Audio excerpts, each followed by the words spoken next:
거듭나게 하사 라는 제목으로 말씀 증거해 주시겠습니다.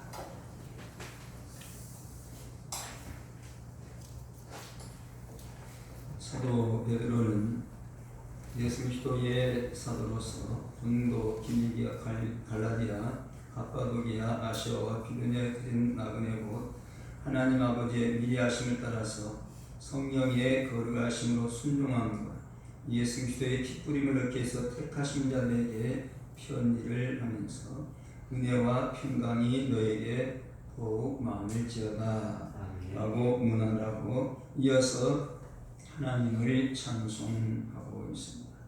찬송이라는 말은 찬양받는다, 찬양받으심하다 하다는 뜻을 가진 말로서 로마서 9장 5절에서는 조상들도 그들의 것이요 육신으로 하는 그리스도가 그들에게서 났으니 그는 만물 위에 계셔서 세세에 찬양을 받으실 하나님이시니라 하시고 마가복음 14장 61절에서도 대제사장이 다시 물으되 내가 찬송 받으실 이의 아들 그리스도냐 하여서 하나님께 대한 별칭으로 이 찬송 받으시리라 하는 말씀을 쓰는 것을 봅니다.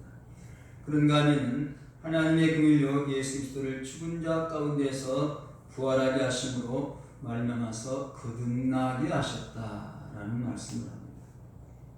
하나님의 긍휼은 말씀에 불순종해서 하나님과 원수가 된 죄인들의 비참한 현실을 불쌍히 여기시는 마음, 이러한 마음에서부터 죄인을 용서해 주시는 속량의 역사가 이루어집니다. 그래서 에베소 2장 4절 이하에 풍일이 풍성하신 하나님이 우리를 사랑하신 그 큰 사랑을 인하여 허물러 죽은 우리를 그리스도와 함께 살리셨고 너희는 은혜로 구원을 받은 것이라 말씀을 합니다. 하나님께서는 궁일이 여김받을 자격이 없는 자들에게 주체할 수 없는 사랑으로 자신의 아들 예수 그리스도를 십자가에 피 흘려 죽게 하시고 또다시 부활하게 하심으로 믿는 자들을 거듭나게 하셨다는 것입니다. 그래서 주님의 육체적 부활이 우리의 영적인 부활 곧 거듭남의 원인이 되었다 하는 것입니다. 이 거듭남이란 말은 성경의 여러 가지 형태로 쓰이기도 합니다. 야고보서 1장 18절에 그가 그 저물 중에 우리로 천열매가 되게 하시려고 자기의 뜻으로 진리의 말씀으로 우리를 낳으셨느니라. 이 낳으셨다라는 말이 이 거듭남과 같은 뜻의 말입니다. 또 고린도서 5장 17절 그런즉 누구든지 그리스도 안에 있으면 새로운 피조물이라 이전 것은 지나갔으니 보라 새 것이 되었도다 하신 이 새로운 피조물이라는 말도 같은 의미의 말이라 하는 것입니다. 사람이 그리스도와 영적인 교제를 갖게 됐을 때 그에게는 그리스도로 말미암은 새로운 창조적 행위가 나타나 이전과는 전혀 다른 생활 방식과 사고 방식을 따라서 함께 살게 되었다는 것입니다. 그런가 하면 에베소 2장 5절에 허물로 죽은 우리를 그리스도와 함께 살리셨고 너희가 은혜로 구원 얻은 것이라니 함께 살리셨다라는 말도 같은 뜻으로 쓰는 말입니다. 그래서 육체적인 부활과 대조를 이룬 영적인 생명의 부활 곧 거듭남을 뜻하는 말로 쓰였다는 것입니다. 그래서 이 말씀이 골로새 2장 13절에 이는 또 너희의 범죄와 육체로 무할로 죽었던 너희를 하나님이 그와 함께 살리시고 우리에게 모든 죄를 사하셨다라고 합니다. 그런가 하면 우리가 일반적으로 많이 쓰는 말이 이제 중생이라 하는 말이죠. 디도서 3장 5절에 우리를 구원하시되 우리 행한 바 의로운 행위로 말미암지 아니하고 오직 그의 국민하심을 좇아 중생의 씻음과 성령의 새롭게 하심으로 하셨다 하는 말씀입니다. 이 말씀은 이제 다시 나는 것, 새롭게 나는 것을 나타내는 말이 중생, 거듭나는 말과 같은 말이죠. 그런데 사도 베드로는 거듭나게 하사라고 하죠. 여기에 대해서 추경학자들은 예수님의 가르침을 그대로 옮기고자 이 말을 썼다 라고 주석들을 하기도 합니다. 요한복음 3장 3절에 진실로 진실로 내게 이르노니 사람이 거듭나지 아니하면 하나님의 나라를 볼 수 없느니라 주님께서 말씀하셨습니다. 여기 거듭이라 하는 말은 장소적인 의미도 있어서 위로부터 라고 하는 기본적인 의미를 가지며 시간적인 의미도 있어서 일찍부터 라는 뜻도 있고 처음부터 근원부터 라는 뜻도 있는데 요한복음 3장 3절에서 같이 다시 거듭 이런 의미로도 쓰인다는 것입니다. 그래서 거듭나게 하사 하는 것은 위로부터 태어나는 것, 다시 태어나는 것을 나타낸다. 위로부터 라고 할 때에 하나님으로부터라 하는 뜻이 될 수가 있다는 것입니다. 이는 거듭남의 모든 과정이 하나님의 은혜와 능력에서 오는 것이고 인간의 업적이 아니다 하는 것을 강조하는 뜻이 있다 하기도 합니다.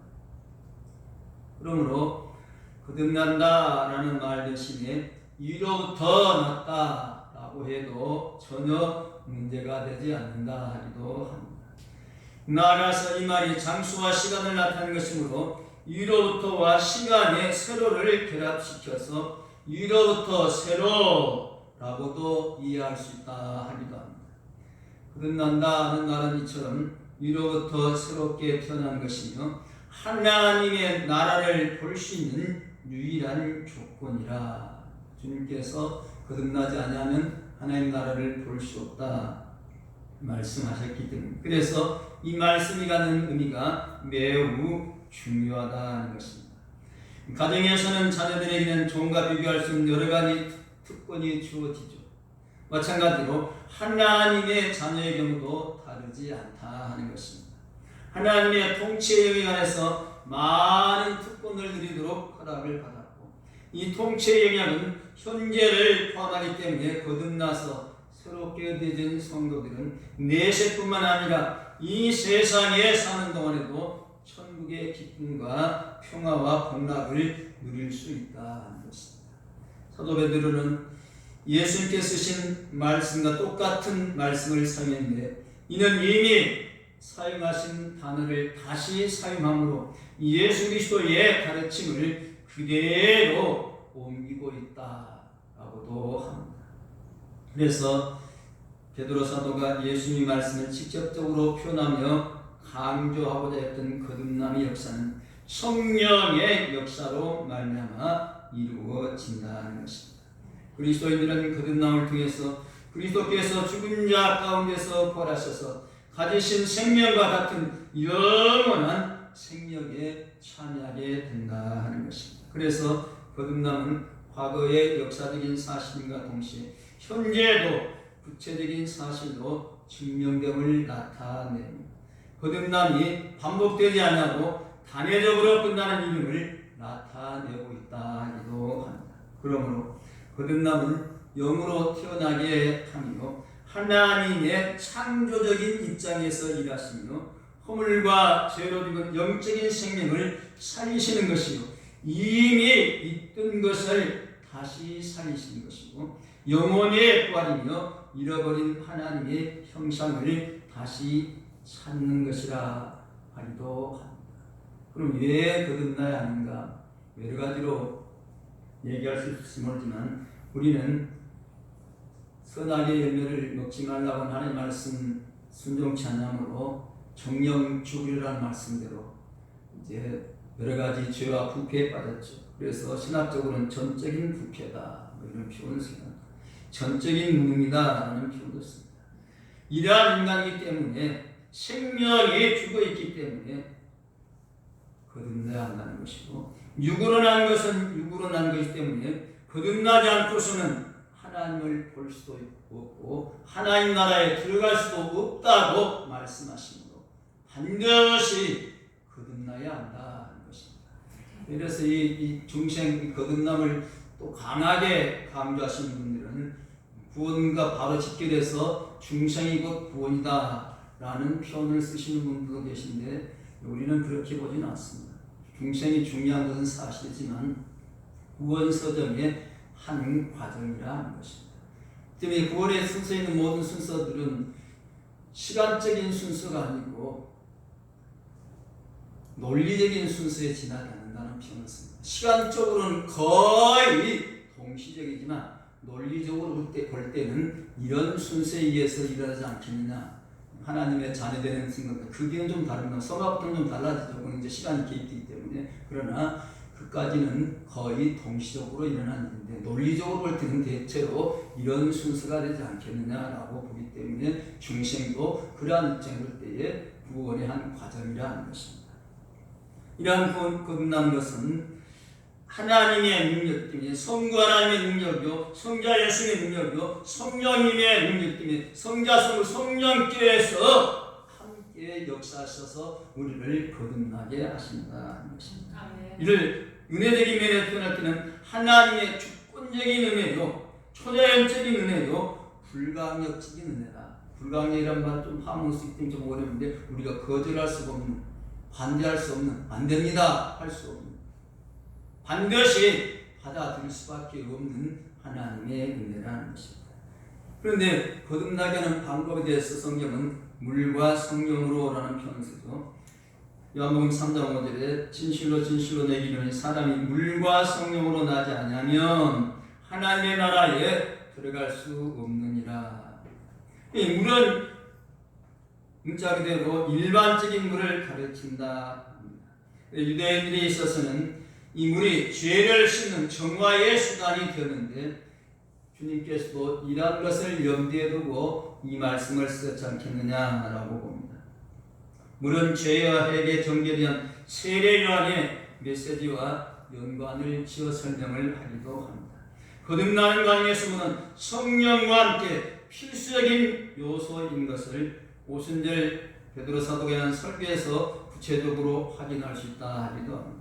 그래서 베드로는 너희가 회개하여 각각 예수 그리스도 이름으로 세례를 받고 죄 사함을 얻으라. 그리하면 성령을 선물로 받으리라 라고 증거했는데 회개와 예수 그리스도 이름으로 받는 세례를 통한 죄로부터의 성결로 나타나는 것이 다를 뿐이라는 것입니다. 그런가 하면 중생의 씻음이란 말씀과도 연관지어 설명하기도 합니다. 그래서 물을 세례로 보는 것이 성경의 다른 증거들과 조화가 된다라고도 합니다. 그래서 물은 예수 그리스도께서 부활하심으로 말미암아 이제 너희를 구원하는 표현이 곧 세례라 하신 베드로전서 3장 21절에 물이고 세례라 라고 했으니 여기와도 조화가 된다 하는 것입니다. 그런데 문제가 되는 것은 이 세례가 예수를 믿는 믿음 위에서 행해져야 한다는 것입니다. 죄로부터의 성결과 성령의 임재가 있어야 하나님의 나라를 볼 수 있는 유일한 조건이라 하는 것입니다. 이러한 거듭남은 하나님, 특별히 성령님의 창조인이나 성령님의 자유로운 선택에 의해서 말씀을 일반적으로 사용하시는데 야고보 1장 18절에 진리의 말씀으로 우리를 낳으셨느니라. 베드로전서 1장 항상 있는 말씀으로 되었다. 거듭남이 말씀으로 되었다. 사도행전 16장 14절에 루디아라는 한 여자가 들었는데 주께서 그 마음을 열어 바울의 말을 청종하게 하신지라 하신 말씀 볼 때에 거듭나게 하실 때의 말씀을 일반적으로 쓰신다 하는 것을 알게 합니다. 그런가 하면 사도행전 2장 10절에 베드로가 유대인들과 예루살렘에 사는 모든 사람들아 이 일을 너희로 알게 할 것이니 내 말을 귀를 기울이라 하면서 말씀을 전할 때에 말씀을 듣는 자들이 마음에 찔려서 우리가 어찌할꼬 하면서 그 말을 받는 사람들은 세례를 받았는데 이날의 제자의 수가 3,000이나 더하더라 하신 말씀도 말씀과 연관된 것을 가르친다는 것입니다. 오순절 역사도 먼저 말씀의 역사가 있었다는 것입니다. 사도행전 2장 31절에서는 말씀을 선포할 때에 성령이 임하셨다라고 하는 것입니다. 그런다면 항상 성령께서 말씀과 함께하느냐? 아니라는 것입니다. 성령께서는 특별히 혼자 역사하실 때도 있다는 것입니다. 이를 신학적으로는 성령의 특별 은혜의 공작이라는 표현을 쓰기도 합니다. 성령께서 하신다고 한다면 말씀 없이 길 가는 사람 마음속을 열어서 거듭나게 하실 수도 있다는 것입니다. 특별히 어린아이들이나 약간 지각이 부족한 사람들, 어쨌든 말을 잘못하는 사람들은 고백할 수 없는 사람들, 이런 사람들에게는 성령께서 직접 역사하셔서 그를 거듭나게 하실 수 있다 하는 것입니다. 그러나 이렇게 할 것인가 저렇게 할 것인가는 우리의 뜻이 아니라 성령님의 자유로운 선택에 의해서 이루어진다 하는 것입니다. 이 사람은 말씀을 들려도 들을 수 없으니까 내가 직접 해야 되겠다 하시면 성령께서 거듭나게 하실 것이고, 보통 우리가 전하는 복음을 통해서 구원 받을 수 있겠다 싶으면 우리를 보내서 복음을 전하게 하시고 구원 기도하신다는 것입니다. 이러한 거듭남에 있어서 때에 대해서는 알 수가 없다 그러죠. 바람이 임으로 불매 내가 그 소리를 들어도 어디서 오며 어디로 가는지 알지 못하나니 성령으로 난 사람은 다 이러하니라. 이 사람이 참으로 거듭났는가 안 났는가, 언제 거듭났는가, 우리가 눈으로 봐서는 잘 모른다는 것입니다. 자신도 잘 모를 수 있다는 것입니다. 내가 거듭났는데도 잘 몰라요. 육신으로 태어난 사람도 내가 언제 태어나서 무슨 일을 했는지 어때요? 되어섰을 때 기억이 있어요? 다른 사람들은 그때쯤 기억이 있다고 합니다. 그러나 그 어린 나이에서는 기억이 없죠. 살다 보니까 내가 세상에 태어났구나, 나를 지각하게 된다는 거죠. 영혼을 한 사람도 이와 같을 수 있다는 것입니다. 그 때문에 언제 태어났는지 모른다는 것입니다. 그러나 어떻게 하는가? 변화의 역사가 있게 된다는 것입니다. 사람이 깨달을 수 없는 기밀한 변화, 헤아릴 수 없는 변화, 잠재의식 속의 변화, 후련한 변화가 임한다는 것입니다. 예수님께서 날 때부터 난 소경의 눈을 고쳐주셨죠. 그에 대해서 많은 변론이 있습니다. 문제가 제기합니다. 그럴 때 이제 마지막 부분에 가서 소경된 자에게 물어봅니다. 예수는 죄인이기 때문에 그에게 영광 돌리지 말고 하나님께 영광을 돌리라 그러죠. 그때 소경은 그 사람이 죄인인지 아닌지는 모르지만 내가 아는 것은 예수라는 그분이 내 눈을 뜨게 해주셨습니다. 내가 맹인으로 있다가 지금 보는 그것입니다 라고, 그는 예수님께 육신의 눈을 고침받았을 뿐만 아니라 영적인 눈을 고침받고 예수님을 깨닫게 된 줄로 믿습니다. 이런 변화가 거듭난 변화의 표가 되고, 그 사람이 거듭났구나, 믿는 사람이 되었구나 라고 알립니다. 그래서 구체적으로 좀 더 변할 때는 인격 전체의 변화가 와서 지성의 변화가 온다. 지식적으로 알게 되는 것이 달라진다는 것입니다. 골로새서 새 사람을 입었으니 이는 자기를 창조한 자의 형상을 좇자 지식에까지 새롭게 하심을 받는 자라. 바울 사도 자신도 예수님을 영접하기 전에는 어떤 사람이 폭행자요 핍박자요 라는 표현을 씁니다. 그런 그가 예수를 만난 다음에 지난날의 모든 것들은 다 배설물, 속된 말로 표현하면 똥에 지나지 않는다 하고 지식에까지 새롭게 변화가 되는 것입니다. 우리가 지난날 이것이 옳다라고 생각했는데 예수님 보니까 이것이 아니구나 하고 새롭게 깨달아지는 역사가 임하게 된다는 것입니다. 그리고 감정의 변화가 생긴다는 것입니다. 갈라디아서 5장 24절 그리스도의 새 사람은 육체와 함께 그 정과 욕심을 십자가에 못 박았다. 요한일서 2장 16절에 육신의 정욕과 안목의 정욕과 이생의 자랑을 다 버리고 정적으로도 변화되는 역사. 다윗이 책망받고 침상이 뜨도록 회개했던 그런 역사가 임하게 된다. 인간은 그것이 당연한 줄 알고 옳은 줄 알고 마땅한 줄 알고 하겠지만 말씀이 내게 임하고 은혜가 임하니까 이것이 아니구나. 회개하며 통하는 역사가 따른다는 것입니다. 이것이 바로 거듭남의 표라는 것입니다. 그런가 하면 의지도 변화되죠. 고린도서 4장 10절 그런 영국은 그리스도 안에 있으면 새로운 피조물이라 이전 것은 지나갔으니 보라 새 것이 되었다 하신 역사가 일어나는 것입니다. 로마서 10장 1절에 너희는 이 세대를 본받지 말고 오직 마음을 새롭게 함으로 변화를 받아 하나님의 선하시고 기뻐하시고 온전하신 뜻이 무엇인지 분별하도록 하라 하십니다. 이러한 분별의 역사가 뒤따르게 된다는 것입니다. 믿기 전에는 이 길 가는 것이 괜찮다고 생각했는데 믿고 보니까 이거 아니구나 하고 돌이키게 된다는 것입니다. 다니엘 1장 8절 우리가 하는 말씀 다니엘이 뜻을 정해서 왕의 음식과 그가 마시는 포도주로 자기를 더럽히지 아니라 하고 자기를 더럽히지 아니하도록 환관장에게 구했다. 일반적으로 말하는 맛있는 음식 많이 먹고 해서 얼굴을 예쁘게 해가야 선택받을 텐데 우리는 하나님 있는 사람이기 때문에 그거 먹지 못합니다. 먹지 않고도 할 수 있으니까 제발 그거 먹지 말라고 먹으라고 하지 마십시오. 그때 떨어지면 멍망하지 않겠습니까? 당신 탓하지 않겠습니까? 이런 변화가 나타나는 것이죠. 다니엘 친구들도 마찬가지죠. 이 금상에 절여라. 그렇지 않으면 너희들을 풀무꾼에 던지겠다 할 때에 그들이 뭐라고 합니까? 왕이여 우리가 섬기는 하나님께서는 우리를 맹렬히 타는 풀물 가운데 능히 건져내시겠고 왕의 손에서도 건져내시리라.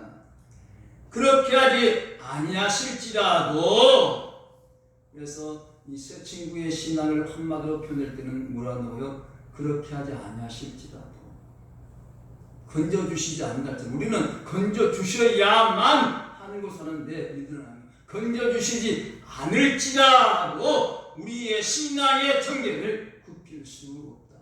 하나님을 배반할 수 없다라고 했습니다. 이러한 확고한 의지가 있게 되는 것이 거듭난 자들의 모습이라 하는 것입니다. 베드로는 계속해서 거듭나게 하사 산 소망 있게 하시고 썩지 않고 더럽지 않고 쇠하지 않는 유업을 있게 하시는 곧 너희를 위하여 하늘에 간직하시는 것이라. 이 산 소망이랄 때 살았다는 것은 살았다. 그래서 소망 이상의 의미로 소망 자체가 행동하며 움직인다는 강력한 의미를 나타낸다. 따라서 이 소망은 활력을 불어넣어주는 원리가 되며 전망을 받게 하고 계속해서 밝은 면을 보게 하고 좋은 것을 기대하게 된다는 것입니다. 이는 밖에 속에서 마음을 사로잡히는 공파는 반대. 그리스도인의 소망은 두려움에 대한 여지를 허락하지 않기 때문에 그 소망을 산 소망이라는 것입니다. 당장 십자가에 매달아 죽겠다 할지라도 마음대로 하십시오. 우리는 죽으면은 이 세상을 떠나서 천국에 가서 영원토록 복락을 누릴 것이니 일찍 죽는다면 그것이 내게 복이죠. 사도 바울도 부사에 끼었다. 하늘나라의 영광스러운 관계를 보고 오서가고 싶다. 그러나 내가 좀 더 살아서 하나님 나라의 복음을 전파하는 것도 내가 할 일이다. 이 두 사이에 우리는 그래서 하늘나라를 소망하는 그 소망과 이 세상에서 하나님 나라 확장을 위해서 일해야 되는 이 두 가지 사이에 끼어 사는 사람입니다. 그렇기 때문에 불러가도 은혜요 복이요 살아서 복음 전파에 힘쓰게 함도 은혜의 복이라는 것입니다. 이 산 소망을 가진 자의 삶의 자세가 이런 삶이라는 것입니다. 그래서 베드로는 이 소망이 마음의 일상적인 상태가 되기를 원하는 마음에서 하나님께 살아가신 산 소망이 있다는 사실을 지적하고 있다는 것입니다. 그럼 그 산 소망이 구체적으로 무엇일까? 주님 다시 오실 이후에 이루어질 천국의 복된 상태, 하나님과 함께하는 새하늘과 새 땅의 삶을 가리킨다 하는 것입니다. 그래서 믿음의 사람들은 불같은 고난, 용광로 같은 시련의 한 복판에서 살아가야 하면서도 내적인 기쁨과 신앙의 확신을 잃지 않을 수 있는 이유는 이와 같은 확실한 소망이 있기 때문이라 하는 것입니다. 그래서 믿음의 사람들은 항상 주여 어서 오시옵소서 재림의 소망 가운데 살아야 한다는 것입니다. 이러한 소망을 위해서 하나님께서는 독생자 예수 그리스도를 십자가에 돌아가시게 하시고 다시 살아나게 하시고 부활하시고 모든 과정을 섭리하시고 역사하시고 지금도 이 모든 일들을 이끌어 가십니다. 그래서 그런 하나님을 통치하시고 다스리시는 섭리하시는 하나님이시라. 이제 다 일어나서 너희들 마음대로 해라 하지 아니고 지금도 하나님께서는 역사하시는 줄로 믿습니다. 그러므로 거듭남의 신앙의 동력이 세워져서 믿음이 생기고 소망이 넘치며 사랑의 역사가 뒤따르게 된다 하는 것입니다. 새로운 삶의 역사가 나타난 하나님의 자녀는 성령의 증거를 받고 사망에서 생명으로 옮겨서 하나님만 섬기고 두렵고 떨림으로 구원을 이루며 주 안에서 새로운 관계를 이루어 가게 된다는 것입니다. 영국의 유명한 사회사상가라고 알려진 예부에 비해서 아들이 하나 있었다고 합니다. 아들이 조금씩 자라는 것을 보면서 아들에게 물려주실 만큼 무엇한 특별하게 있을까 하고 고민하다가 여보 우리 아들에게는 특별한 것 좀 물려줍시다. 세상을 위해 훌륭한 일을 할 수 있도록 그 아이에게 좋은 행동을 가르치는 것이 어떻겠소. 남편의 말에 아내도 동의를 해서 좋아요. 마땅히 물려줄 만한 도움도 없잖아요. 그래서 그날부터 부부는 좋은 행동을 솔선수범하면서 아들에게 보여주었다고 합니다. 아이가 학교에서 돌아오면 얼른 나가서 두 팔을 올려 깊이 안아두고 뽀뽀하고 사랑을 가르쳤다.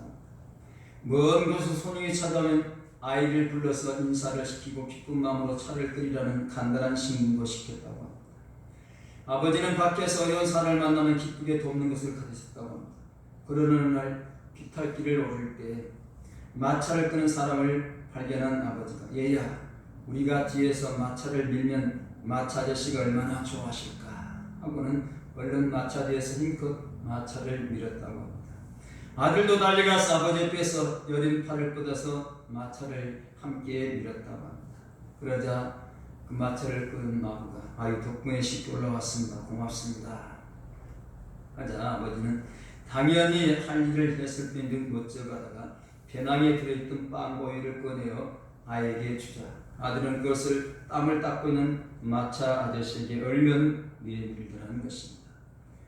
그러자 그는 참 고맙구나. 넌 참 착한 아이구나.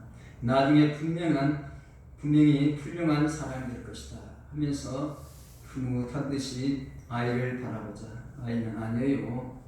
우리는 이렇게 남을 돕는 것을 기쁘게 생각하는 걸요. 저도 기뻐하면서 활짝 웃더라는 것입니다.